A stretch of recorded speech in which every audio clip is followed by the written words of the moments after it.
thank you everybody for joining us today. This is part of our summer webinar series that we are kicking off this year. And we're super excited to have Kevin Berson joining us today. So today's topic is going to be creating your ideal business exit. Like I said, this is part one of 4 seminars that we will be hosting this summer, each one about 2 weeks apart. So just stay tuned for more, brochures and flyers that will be coming out on LinkedIn and via email. And so just a little housekeeping. If you do have any questions, there is a Q&A button at the bottom. There should be a Q&A little icon at the bottom of your screen, so you can ask questions through that little app. So other than that, let's go ahead and get started. So one of the main things that we wanted to discover today was, do you have a plan in place for your business if, one, you wanted to exit tomorrow on your own terms, or two, heaven forbid, if something unexpected happened to you and you were forced to exit? Are you prepared? So joining us today to discuss these topics are Kevin Bidenkap from Tortuga Wealth Management and Kevin Berson with Kinected Advisors. Just to give you a little background on Kevin Bidenkap, he is a co-owner and managing partner and co-founder of Tortuga Wealth Management. He has his CFP and his CPA, which stands for Certified Exit Planning Advisor, and a bazillion other letters after his name, but we're not going to go through all of them because it would take 2 days. He specializes in helping business owners transition out of their business so that they can enjoy the next chapter of life. So here at Tortuga, we do investment management and helping our clients who are focused on multi-generation wealth and helping these business owners get to that next phase of life. So a little fun fact about Kevin: he is an avid hiker and an avid Formula One fan. And so here we have pictures of him enjoying the Formula One race in Monaco and climbing Mount Kilimanjaro. Next, we have Kevin Berson, who is a fellow UCLA alum. Go Bruins! We actually went to college together and got reconnected after so many decades, which has been really fun. Yeah. Kevin Berson has a company called Kinected Advisors, and he is an M&A consultant, and he also is a CPA, and he has an expertise in selling businesses valued in the $5 to $100 million space across a broad set of industries, everything from technology to specialty trades, healthcare, manufacturing, distribution, and business services. One really fun fact about Kevin Berson, and I know it's confusing because there's 2 Kevins here. One really fun fact about Kevin Berson is that after college, him and his buddies went to every single baseball field in the U.S. and got to be on the Jay Leno show because that's such a neat accomplishment. I don't know if anyone else has done that before or after you, Kevin Berson. Do you know if anyone's tried to do that? No, I don't. I mean, ours was pretty amazing. We got to be part of the '96 Olympics. Somebody I knew from UCLA was a pitcher on the baseball team, so we got to be part of the Olympics. And then we were guests on the Tonight Show when we were done. It was absolutely incredible trip. So it's pretty special. Well, there you have it. All right. Well, thank you so much both for joining us today. So diving right in, Kevin Bidenkap. So in our work with business owners here at Tortuga, we've often found that much of their net worth is tied up in their business. And so it just makes sense to consider their business exit and the valuation of their business when engaging in financial planning for their future, since it's such a huge part of what their net worth is comprised of. Can you speak a bit more about the importance of business owners having a clear and actionable business succession plan? Sure. Thank you, Angela, and thank you to everybody that's joining us today. We really appreciate it, and hopefully this will be a really fun and informative webinar. And we are going to have additional ones in the future, so please stay tuned. But and we will be taking questions at the end of the webinar. So if you can think of something along the way, you can definitely shoot us a question. And I also am very excited and thankful that Kevin Berson's on with us. We feel honored, and it is a little confusing because not only are there two Kevins, there's two Kevin B's. But at any rate, I think we're going to have a great hour for you. And just to go into Angela's question a little bit, why are we doing this today? Why is it important? I've been in the industry for a little over 28 years. I don't want to say we've seen it all because every day is a new day. However, what's been happening, I would say, or a big movement over the last 5 years is that your traditional private business owner is, the majority of them are baby boomers or of that generation, and they're aging. Some of the studies that we've seen from the Exit Planning Institute suggest that there are over 28 million privately held businesses in the United States. Of that 28 million, I think roughly 6 million of them are operating companies, which means they have payrolls and they have employees. A lot of the other ones are, just individually run companies, and those aren't necessarily the ones that this process works perfectly for, but it can. But the big thing here is that as that population of business owners is aging, they do need to start making some decisions. And the biggest thing that they need to do is start planning. Not everybody, I'll tell you, most business owners, they put their blood, sweat, and tears every day into their businesses. That's what they know. They don't know things about other planning outside of it. And many of them don't think of ever exiting because it's not going to happen to them. They're going to, run the course and work this till their last breathing moment. However, everyone is going to basically exit their business at some time. It might be to a relative, to a son or daughter, or to someone in their family. It might be to employees of their company, but everyone will exit. A lot of what the studies are showing us is that because of this aging population, roughly 76% of these privately held businesses are going to be looking to transition in the next 10 years. And as we mentioned, there's 28 million privately held companies. That is an enormous number. And it's going to put a lot of stresses and strains on the advisors that advise these business owners. So we really want to get out in front of that because the number is going to be so large. There's going to be a huge demand. And not only, I mentioned 76% of them are looking to potentially exit in the next 10 years. In the next 5 years, that number is 48%. So roughly half of them will be looking to make some sort of transition in the next 5 years.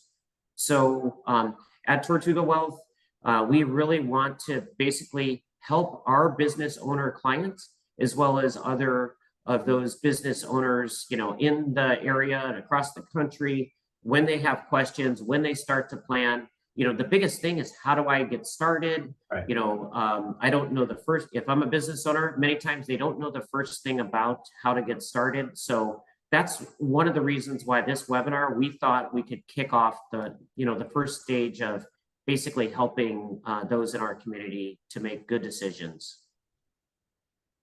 Well, now with all these business owners, small business owners out there, what percentage do you guys think are actually prepared? Yeah, I mean, from my experience, I would say more than half of business owners haven't done any exit planning at all. So, a lot of times we get a call. Yeah, no, it's pretty alarming. We get calls from business owners that are ready to sell their business, but maybe they're ready, but the business isn't ready.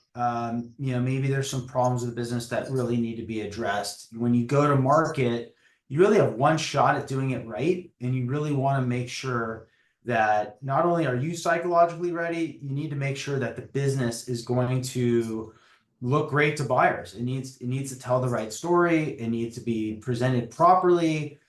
Professional buyers are looking at literally hundreds of deals per year. And when you want to hit the market, you want to make sure that you're telling you have the right information, the right packaging, and it's going to appeal to buyers, because if it doesn't, they're going to quickly move on. Well, putting it in layman's terms, it almost seems like it's almost like selling a house. Before you sell a house, you need to make sure that the house is ready to be presented on the market and get, put the right price tag on it so that it's not being looked, people are not saying, oh, that's just too expensive for what it is, or, oh, that's a really good deal. And then you have all these bids coming in. Right. And I actually bring that up because I know somebody recently who's going through this right now, and they just didn't have all the right players in place to help them with their business sale. And now they're having to lower their price. Right. Yeah, no, this is definitely a team sport. I mean, we like to partner with very professional wealth managers like Tortuga. We also bring in corporate attorneys that do a lot of M&A deals. A lot of business owners think that, they can do the deal with whoever they're, maybe the person that incorporated them, or maybe a trademark attorney, but you really need specialist M&A attorneys. They're a really key part of the team. And we also tend to partner with a lot of CPA firms and fractional CFOs, because the number one thing that we sell is the quality of the financials. The financials need to be bulletproof. Buyers are going to spend a lot of time doing due diligence on every number in the P&L and balance sheet. So you got to make sure that they are prepared properly.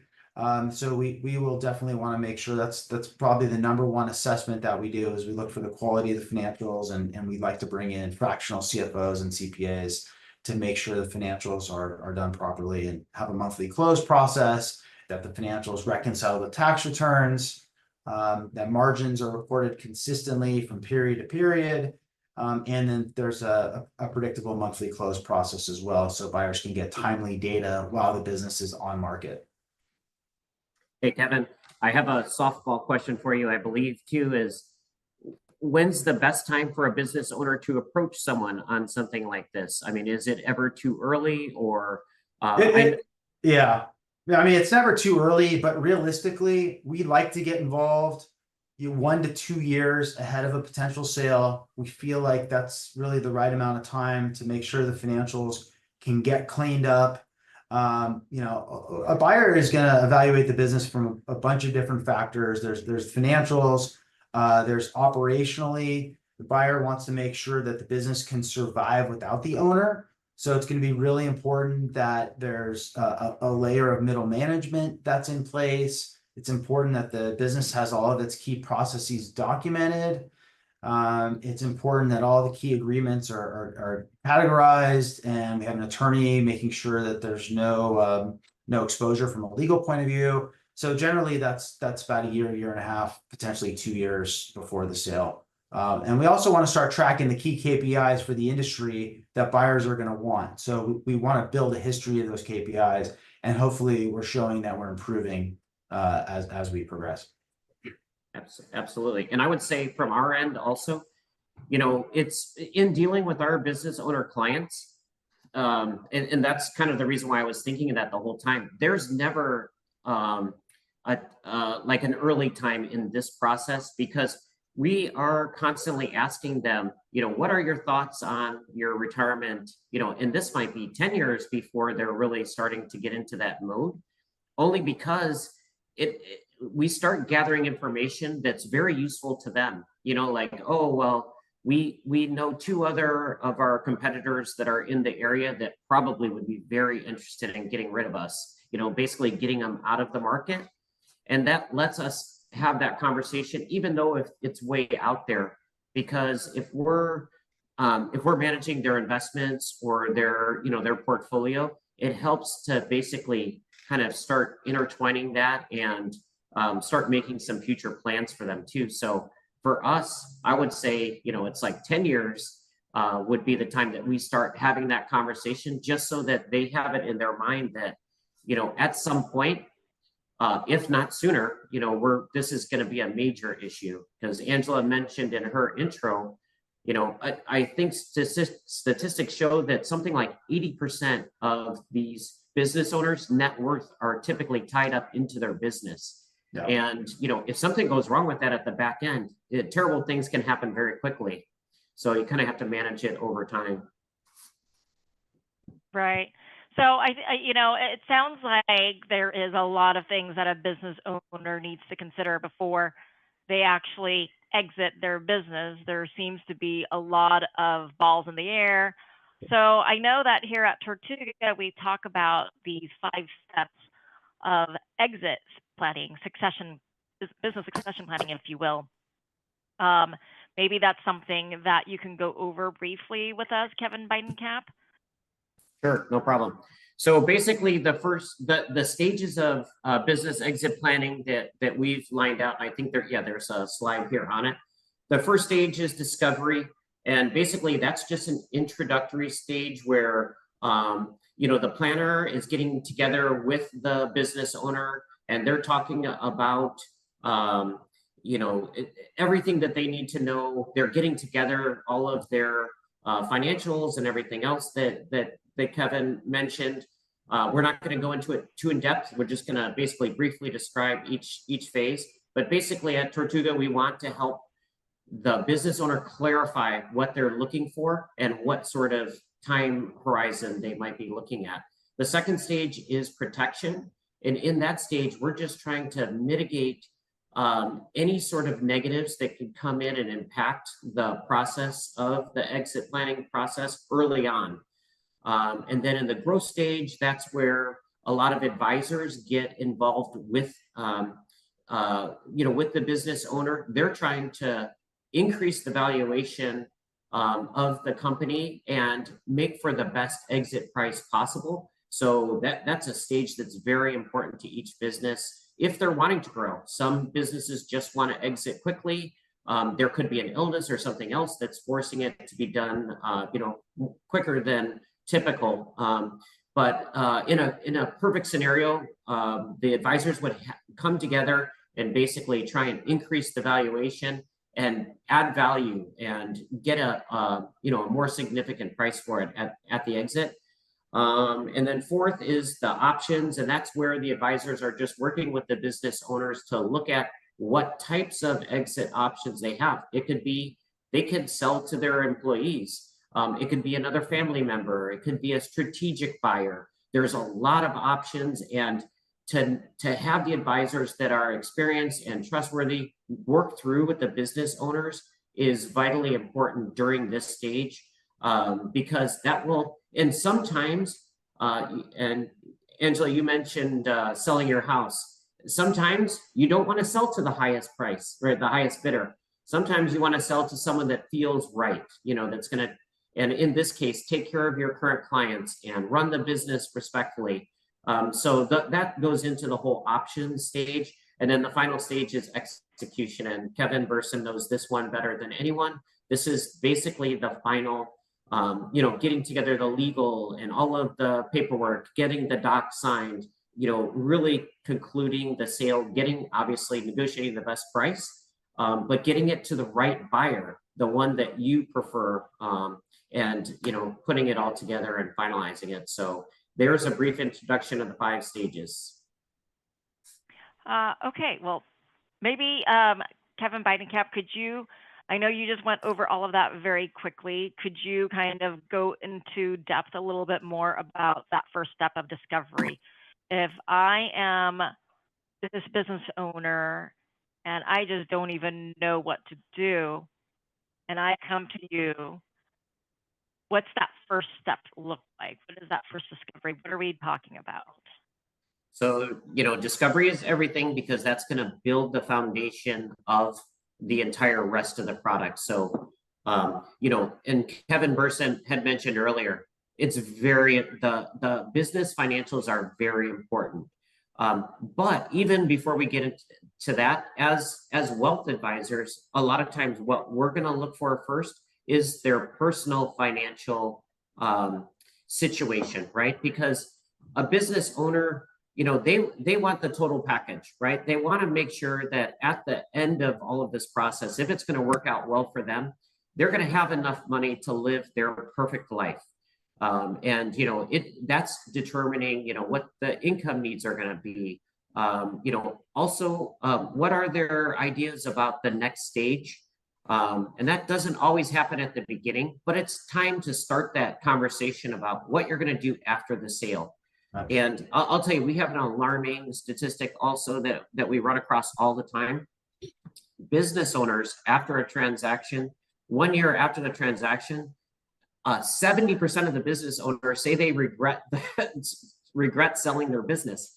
And it's not about the price and about everything else. More times than not, it's that they didn't really plan for the next stage of their life, the next phase of their life. So going back to discovery, this is when we want to build the foundation of everything about the whole exiting, and make sure that we're assessing their personal, professional, and financial readiness, and putting that all together and syncing it, you know. And emotional readiness, it sounds like emotional readiness. Yeah, I know that is absolutely a huge point that's commonly overlooked, is that you know, the business needs to be ready, the business owner needs to be financially prepared, but most importantly, psychologically, they need to be ready, because these businesses that they create over a period of decades are children to them, and it's a big part of their identity, and it's who they are. So it's not something to be taken lightly, and the business owner really needs to be committed to running into their next chapter and not running away from their business. And you know, if we feel a business owner isn't psychologically ready, we're not going to try to force it. You can't force it. The deals aren't going to go through. So you really need to make sure that the business owner really takes that time to do that kind of emotional checklist to make sure that they truly are ready. And to that point too, and to that point, sorry, Angela, to that point too, there's other parties involved here too. I mean, the other shareholders are your employees. And they don't always have to be notified, you know, at this point, right? Because we're just doing a discovery. We're looking into whether this is going to work out, and putting a plan together. But employees, your family, and when Angela, when you talk about emotionally, the family is a big part of that. A lot of times we hear that the wife is used to this sort of lifestyle, or I should say, the spouse is, you know, has this sort of lifestyle while the other person is busy working all the time. So they need to buy into that might not be the case here very soon. So it's also the customers of the business. They don't need to buy into that, but it's part of that conversation when you first start. Also, and Kevin can really talk to this as well, is that you need to basically spell out to that business owner what this timeline is going to look like. And it's not, you know, that might be a moving target, but at the same time, at least they know what to be prepared for, you know, when we're going through this whole process. So I know that, you know, during the step 2 of this 5-step process that we talk about, there is this protection element. There's so many things that could go wrong with the deal. I know we just talked about, you know, readiness, emotional, financial, but say, for instance, you are ready financially, say you are ready emotionally. What are some of the things that could go wrong that you can circumvent by being prepared? Or maybe you're not ready to exit the business. What are some of the things that could happen to you that people are not thinking about? Well, from my perspective, the most important thing is you have to be able to survive intense diligence by a buyer. When we're selling to, most commonly, we sell a lot of deals to private equity firms. They are going to bring in teams of third-party CPAs, attorneys, operations people to do extensive diligence. So whatever you have shared, you need to be able to back it up. So we had a deal, unfortunately, fall apart in the late hours because The seller had a bunch of cash payments that had been made to employees and contractors that weren't accounted for, and um, the disclosure on that wasn't as tight as it should have been, and it really made the seller look like there was a character issue. So really, the seller was not super upfront about what happened, and you know, this is a $40 million deal. We're pretty deep into the process, and the buyer just lost trust. So it really comes down to trust more than anything. So that everything that you share, you need to be able to back it up. There's really no getting around the truth. The buyers will discover it. So our philosophy at Kinected is we want to disclose everything about the business up front, because from our perspective, the worst thing that could happen would be a buyer finds out some material fact about the business that wasn't disclosed, and then we all lose. You know, the seller's going to spend a lot of time and effort, and this buyer's just going to walk away. So we want to get at everything up front, the good, the bad, and the ugly. And as long as you disclose it early, you can generally get around it. But that was one particular case where not everything was disclosed to us. So therefore, we couldn't disclose it to the buyer, and we had a bit of a mess. Yeah, that's very, very good example. Also, you know, like we keep going back to real estate, but in real estate, location, location, location. In the exit planning, I think it's disclose, right? So that everything's out on the table. And then, you know, the buyer that's looking at every nook and cranny might, you know, they might not have any questions, or it eliminates a lot of their doubts right off the bat.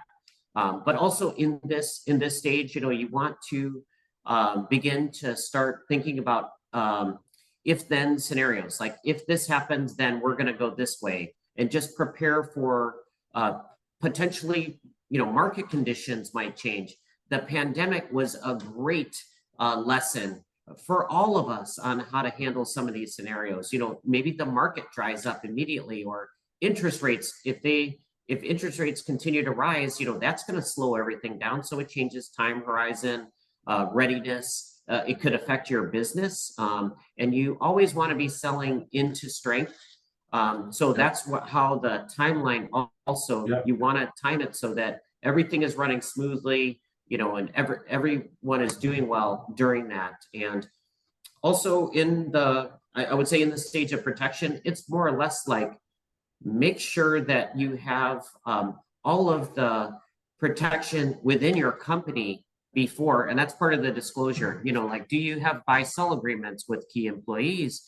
You know, if something happened to you, and that's really the mitigating risks, is that if something happened to the founder, or if something happened to a lead manager or something along that, is that going to affect the sale? Does it affect the revenues of the company? You know, there's all sorts of other factors that go into that, and you know, that's countless. But we want to mitigate as much of those. And then also, finally, if the sale doesn't go through, what's our backup strategy, right? Do we go back and try and grow some more? Do we try and you know, basically pick out a different type of buyer? There's a lot of other things that you can do to protect yourself if this process, you know, your first run through isn't successful. You just want to create, you don't want it to be done and walk away from it because the problem still exists. So I know, you know, well before any of this happens, your business is going great. You have no intention of selling your business. You're in your 40s. I know we talk about the 5Ds a lot. I don't know if our audience understands or knows what these 5Ds might be. What are the 5Ds that could really stump up your business well before you want to, or are even thinking about exiting? What are these 5Ds? Maybe you can talk a little bit more about that, Kevin Bidenkap. Sure. Yeah. And that's not the most extensive, basically, list, but they're kind of they're good guidelines, right? And it makes you think about some potential risks. But divorce is one of them. Disability, disagreement. That could be disagreement with your employees. It could be disagreement with your partners. It could be disagreement with your family on if this is really the thing to do right now.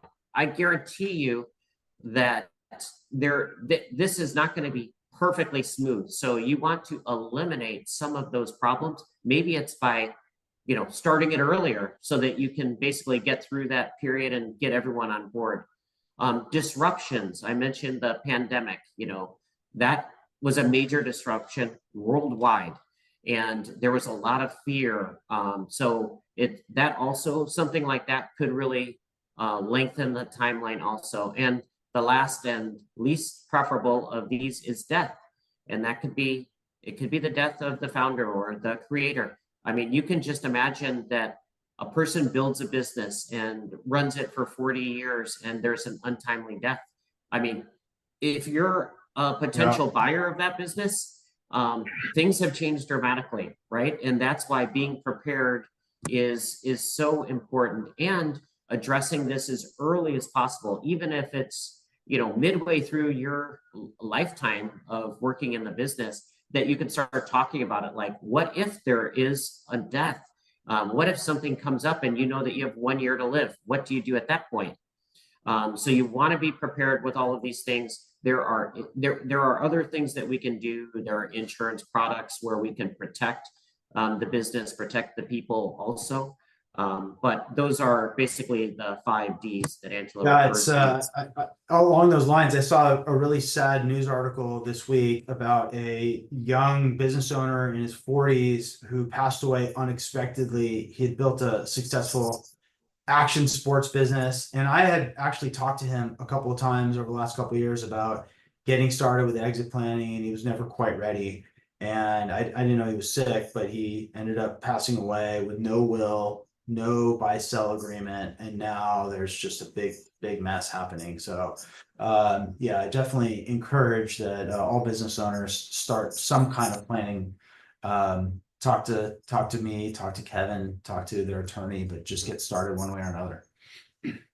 Yeah, I would suggest, given that example, the value of their business is close to zero. Yeah.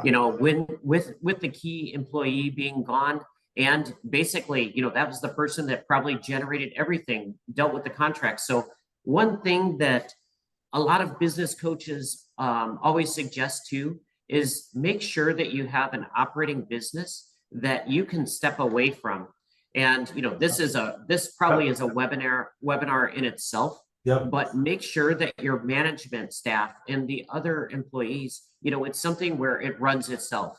That's and after that, if the key person's gone, the business is still intact and it still can continue on, and it can you can still basically sell it or continue running through a family member or whatever. But that's a great example, Kevin. And there's so many landmines like that. And, it's like constantly we hear stories like this where, it wasn't something anyone planned for. It just happened. Yeah. And that's the one thing that if you can have a business that runs without you, the key employee, then it's much more valuable. Yeah, one of the tests that we use is, can the business owner take a 3-week vacation and can the business still run optimally? If that's the case, you have a very sellable business and you're very likely to be able to sell at the high end of the range for your industry. That's definitely a key test that we use. Yeah, and why would you not want to take a 3-week vacation? Exactly.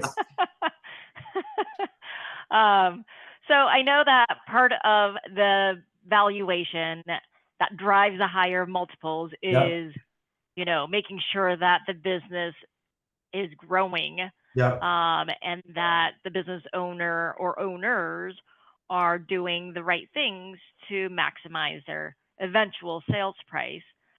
Kevin Berson, maybe you can talk a little bit more about the growth areas and the things that a business owner could do to drive up value and all that.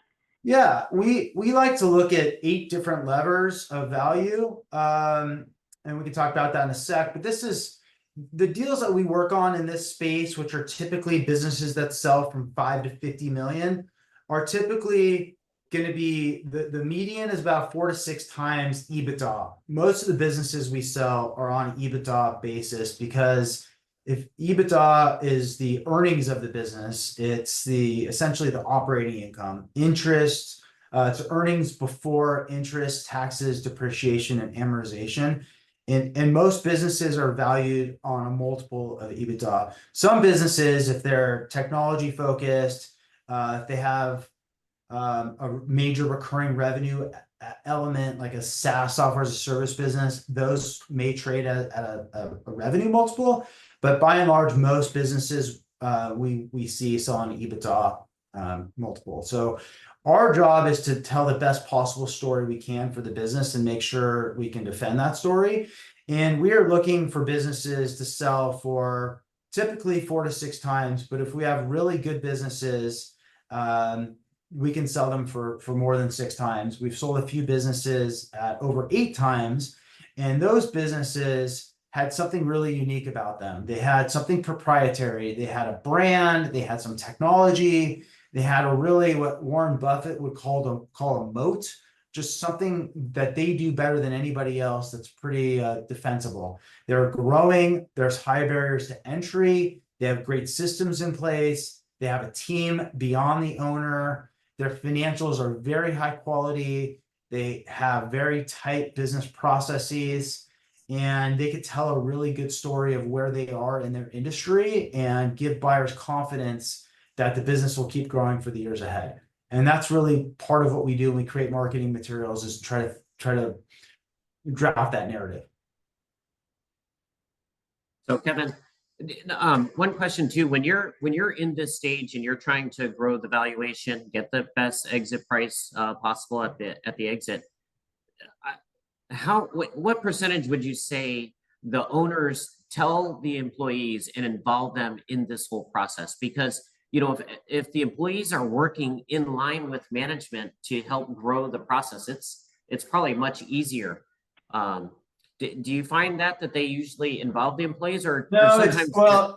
It's a very, very slippery slope, and it's probably a whole other conversation. But generally, the CFO is going to be a very key person on the deal. The CFO is going to be required, maybe the head of operations, but generally we respect the confidentiality. We don't want employees to know. We don't want customers to know. We don't want suppliers to know, because these deals are complicated. They take a lot of time. There's a lot of ups and downs, and nothing is guaranteed until that wire transfer hits on the day of closing. So we really don't want employees to know about it unless the owner really believes that, and that's really the owner's decision. So we kind of create a circle of trust for people that are really essential to the deal. Often we recommend that the business owners come up with incentive plans, because those employees become very key to the deal. And if they leave, it's probably going to be pretty disruptive to the process. But yeah, I mean, we've had situations where employees found out, and they made some very unreasonable demands on the business owner. They knew that they were a key employee, so really don't want that can of worms being opened. Same thing goes for customers as well. Really don't want customers knowing about the deal because they can extract some leverage as well. So we got to be really smart how we manage that. Typically, I leave those conversations for the week before closing. When everything's done, contracts are ready to be signed. Maybe they're already signed. Those are the conversations that happen in the final couple days. Understood. Yeah, and even with the insiders, the employees, they could go tell your competitors, right? And the competitors could do things to sabotage. Yeah, absolutely. The company Absolutely. in the media and everything else, and slander your company or something, just to kind of knock you out of that, final ramp, so to say. You did share with us at one point when we spoke last, and I thought this was really interesting. Could you tell us a little bit about when you employ this growth model, that you can extract typically a certain sort of growth rate, from where a typical price would be to where a really ideal price would be. Could you share a little of that with us? Yeah, sure. And we have a process that we've created called Exit Boost, where we really hold the business owner's hand every step of the way with the exit planning process. As Kevin mentioned, the process is just a unknown and causes a lot of anxiety. So we try to break it down.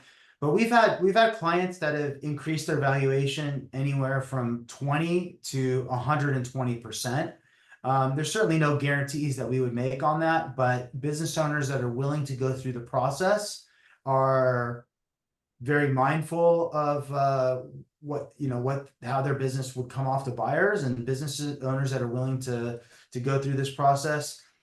We find that we have a lot of wins along the way.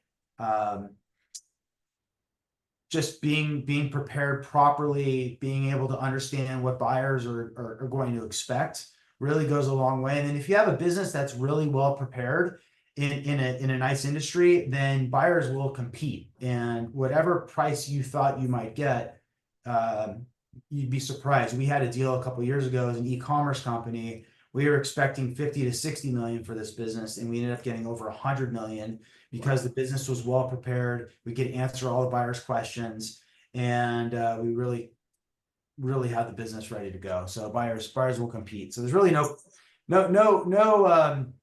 rule of thumb on what you can get in terms of a premium. But if you go through this process, your businesses will be prepared to sell. They will sell more quickly, and the business owner will be more psychologically ready to go through the process. Wow. I mean, that's a huge difference in sales price. And that just says a lot about the importance of planning, and planning early is what it sounds like to me. So now we are getting close to the end of our time, and we definitely want to leave some room for Q&A. We definitely have some questions that have come through. So, it sounds like this is, I think earlier someone mentioned that this is a team sport. What are some of the different types of advisors or other professionals that need to get involved to make this a successful plan for the typical business owner? Yeah, I would say we will always want to bring in a wealth manager. We need to really make sure that the business, first of all, is going to provide the after-tax proceeds that the business owner is expecting. Definitely want to make sure that, if we sell at where we think the market's going to be, that's going to be a win for them and will provide for their family for years to come. So wealth manager is absolutely key. The M&A attorney is essential, somebody that specializes in M&A.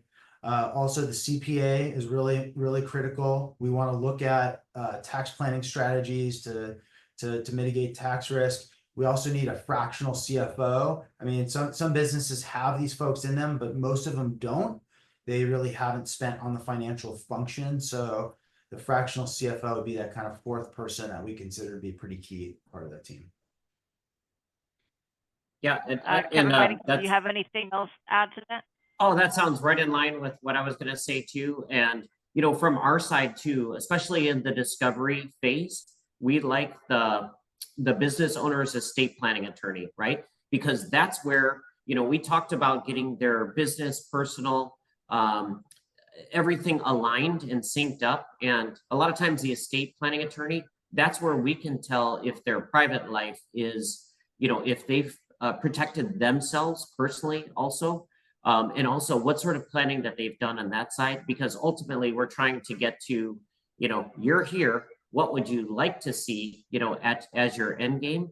And not only what would you like to see, but what do you need? What do you need to sustain your lifestyle? What would you need to live your perfect lifestyle? So many times the estate planning attorney would play, a key role in that as well from our side, in getting them ready. And then also on the backside, after a sale has been done, the attorney helps basically with the CPA, saving and realizing as much of that sales proceeds as possible. Okay, thank you. So there's another question here. Are there situations where business owners can retain a small percentage of ownership for their children, or does a sale always entail 100% turnover to a buyer? Yeah, so every deal is different, but the answer is yes. There are definitely situations where the seller can retain equity. It's called carried equity. And generally, when we're selling businesses to private equity, they want the sellers to stay involved. They typically are buying 60 to 80% of the business, and the owners are keeping that portion with the hopes that they will continue to be a part of the business and help grow it towards a second exit that could be much more lucrative down the road. So yeah, we definitely see that quite a bit where the sellers retain equity. Yeah, I would tend to agree with that also. And I had a good friend. They had a family business that was in their family probably 70 years, and they ended up selling it 3 times, before it was finalized. They sold it to a private equity group, and then basically the private equity group struggled with it. Another private equity group bought it after that. And then, you go through business cycles too. We talk about timing and, getting the highest price. You never know after you sell something if it's going to be successful afterwards. So even the second private equity group that bought it ended up selling it to a public company at the end. And then that was the final. And to your point, Angela, the CEO at the time was the most familiar with the business, was the most familiar with the clients, the contracts, everything. So they were a vital, they played a vital role in that whole process. And, having some ownership along the way helped keep that person really involved. And that's, to Kevin's point too, it's like, if it's private equity, they want you involved, they need you, because they don't want to have to relearn the whole business. And they want to be introduced to all the key players in the business and in that industry. So that's a great way to do it, to keep them involved. But if it's just a straightforward, it probably depends on the deal size also. If it was a mom and pop type of operation, they probably want you to sell and leave just so that they can extract what they want out of it and maximize their profits going forward too. So like Kevin said, every deal is different, and that's what's so interesting about this whole the whole process, is that there's never that you never run across the same exact thing day after day. Yeah, I would agree. And then there's another question here. What is the first thing a business owner should do for exit planning? I know there's probably two different, I think we briefly touched upon it, but just so that we can answer this question from the audience. I would say there's a couple different tracks for this. I think you definitely want to understand, from a wealth management perspective, you want to understand, what your number needs to be. What number do you need to have to like feel the wealth gap? The wealth gap. Is that what we're talking about? Talking about the wealth gap, and then where I come in is we talk about where the business, if we sell the business for what we think it's going to sell for, do you have a wealth gap? Hopefully the business sale will give you the proceeds you need, so there is no gap. So we do that analysis. So we're looking at, if you were to sell the business today, here's a likely outcome for you. And if you are not willing or ready to sell today, and you're willing to work on a few things, then we can move the valuation, we can move the multiple from, let's call it 5 times to 8 times by doing X, Y, and Z. So that's a type of analysis that we will do up front, and working closely with the wealth management team as well. Yeah, I totally agree with that. And I'll just add to, what they can do, what they should do first, right? And it kind of, in my opinion, it comes back to the saying, get your house in order first, right? And business owners aren't naturally, they're good at running their business and, getting the day-to-day stuff taken care of, but getting their house in order, that could be their personal finances, and it's also the business. And Kevin had said this multiple times on this call too, that financials are so very important to a buyer. And so they need their personal, just so that they know what their number is, but also the business side too. So if they get that in order, and then if I have one takeaway that I'd like to leave this call to, it's start early. You don't have to, you could be mid-cycle in your run at a company or with a company and still start getting these issues, because it's practice, it makes perfect, right? And so if you have all of your financials in order and you're like a young person, say mid-40s or something like that, that habit is just going to stay with you. And so you're going to do a better job looking inside your company and looking at the mechanics of it, and internally starting to grow it on your own before this process.